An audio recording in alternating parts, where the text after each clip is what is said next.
As some of you may know, I'm one of the fastest English speed typists in the world, but let me get one thing straight. I am not Japanese, and I have no connection to any Japanese people in my life. I'm an American with Vietnamese heritage, and I have no idea how to read or write Japanese.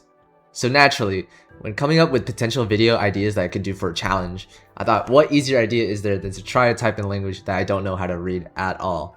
I typed in several other foreign languages before, but Japanese is a whole entire beast. With other languages, it's pretty easy to get used to typing in them because there's not that many characters you need to learn, but Japanese is not like any other language. Let me try to put it in perspective for you here. In English, we have 26 characters that we use to write and speak every day. In Japanese, imagine 2 alphabets of the English language, plus another 2,000 characters that you have to memorize. Now, I could technically cheat this video by typing in Japanese Romaji, which is basically the romanized version of Japanese, but I didn't want to do that. I wanted to try to type in the real thing. Now in the English language, I'm capable of typing up to 200 words per minute, so I thought a good challenge point for this video would be trying to get 100 words per minute in the Japanese language on a 60-second test. Now I can't verify the authenticity of this list, but apparently this challenge would put me in the top 30 in the entire world, and I think this includes native Japanese speakers as well. I've done many typing challenges in the past, and let me tell you, this might be one of my hardest typing challenges I've ever done. To explain the difficulty of this challenge, we should talk about how the Japanese language is read and how the Japanese language is typed, because they are very different from how we do it in the English language. In the Japanese language, there are 3 alphabets, so to speak. Well, they're technically not considered alphabets, let's just call them that for now. The first 2, hiragana and katakana, each represent a syllable and represent the base sounds in Japanese.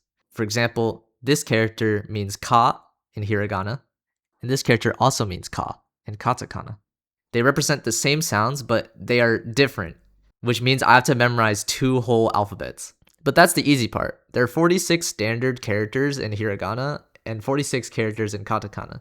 So there's only 92 standard characters that I have to memorize. Hiragana and katakana are like a pebble compared to kanji. Apparently, there are 50,000 kanji that exist in the Japanese language. Luckily for me, a lot of these characters are not used in everyday use, so that reduces the number to a measly 2,000 characters. Luckily for me, I've spent the past year of my life self-studying Japanese, so I already know hiragana, katakana, and a bunch of kanji. But that's not the only thing I have to get used to, because typing in Japanese is very different from how we do it in English. Since Japanese has 3 alphabets, hiragana, katakana, and kanji, the same sound can be represented in various ways. For example, all of these characters can be represented by the sound ka. How Japanese solves this issue is through an IME, which basically uses a computer algorithm to suggest what you actually wanted to type. Luckily, this algorithm is quite smart, and after typing a word based on how it sounds and pressing space after, the machine will convert it to a Japanese word that makes the most sense. After, you need to press enter to confirm that the word you're typing is complete. So, in essence, when typing Japanese, after every word you type, you need to press space and then enter, which is quite different from how we type in English. I had to learn this muscle memory from scratch when doing this challenge, and it was really hard to get used to. At the start of the challenge, my progress was already looking pretty rough.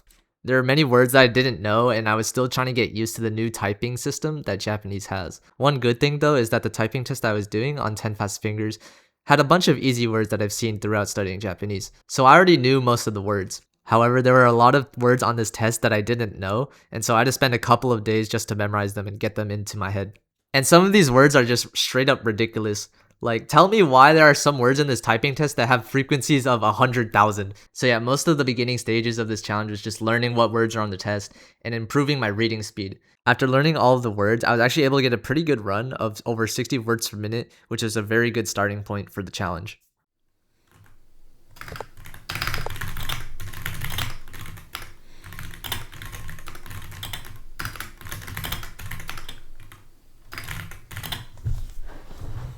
I misread a lot of words during this run, and my speed typing carried me. I mean, look at my accuracy, it was literally 75%. Not too long after, on day 1, I was also able to manage to break through the 70 words per minute barrier.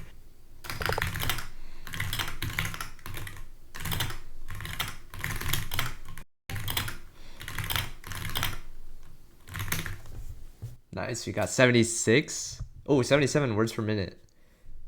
Alright, I can feel myself like getting used to typing in Japanese. Like, at this point, I had most of the words down already, but still there were some words that I had to look up mid-run.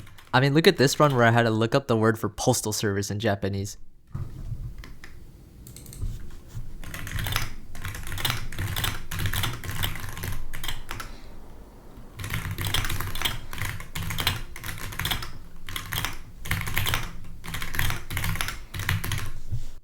nice. I got another 70, but pretty low accuracy.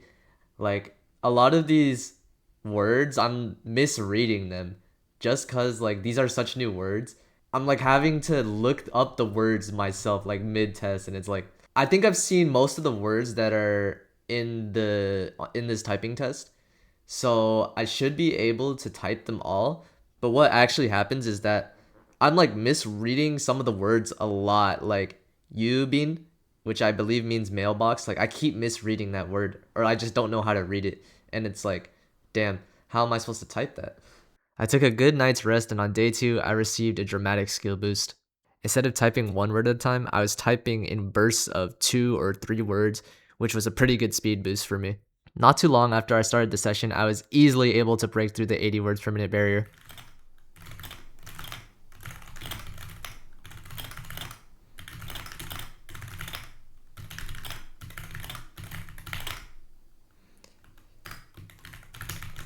Kabushiki Kaisha. Oh, 84! Wait, that's really good actually. Let's go. At this point, with my burst being much longer, my typing speed was feeling pretty good. By now, I simply knew how to read all the words, but an issue I was having was still the pressing space and enter after every word, which was super weird muscle memory for me. I think I'm also nerfing myself because I press space and enter with my right hand, when if I was a left-hand thumb spacer, then I could split the workload. But unfortunately, I'm hard capped. I think that left-hand thumb spacing is optimal for Japanese typing, but honestly, I can't say for sure. Anyways, not too long after, I was able to get another 80 words per minute, so I knew I was feeling good.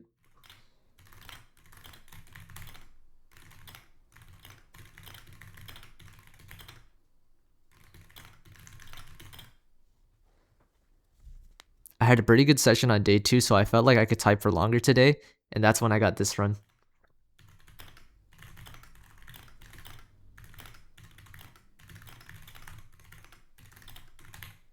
Ooh, almost. Almost 90 words per minute. We're getting close. We're getting close. I called it there for the end of day 2. Satisfied I got an 88 words per minute score, but unfortunately I wasn't able to get to 90 words per minute that day. On day 3, I headed to 10 fast fingers as usual, and I started the typing grind that day. Now, I don't know about you, but I swear the sleep buff is real. This is not even a thing specific to typing. Like in Geometry Dash as well, like every time I go to bed, I get a skill boost. It was literally at the beginning of the session that day, and I got this run.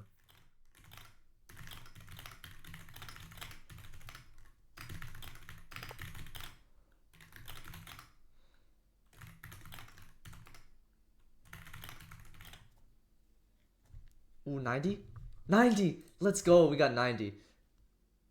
After I got the 90, I knew we were in the end game. I grinded for a long time today, but honestly, I wasn't getting that many runs. Or that's what I thought until I got this run.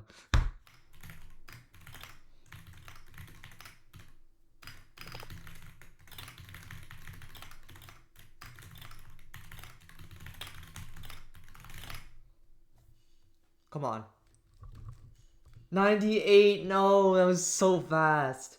I thought that was it for sure. 2 words per minute off. I was literally 2 words per minute off from beating the challenge, and I wanted to keep grinding that day, and so I did. I kept grinding for another hour or so, and I wasn't just able to get it that day. So I went to bed hoping for another sleep buff, and hoped that I didn't lose my consistency for the next day. The next day I hopped on and I was feeling good. My typing and my look ahead was feeling right, and all I needed to do was get a lucky fluke and try to get the triple digits.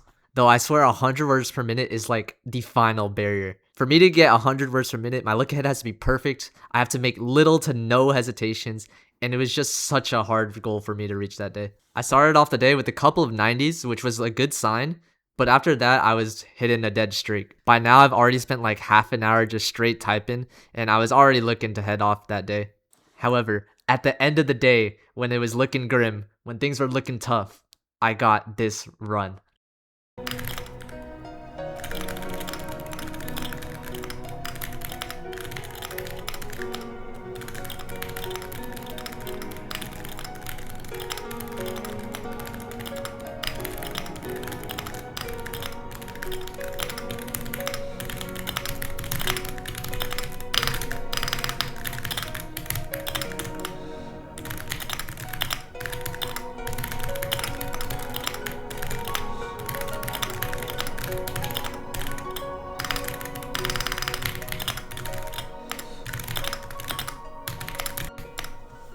Come on.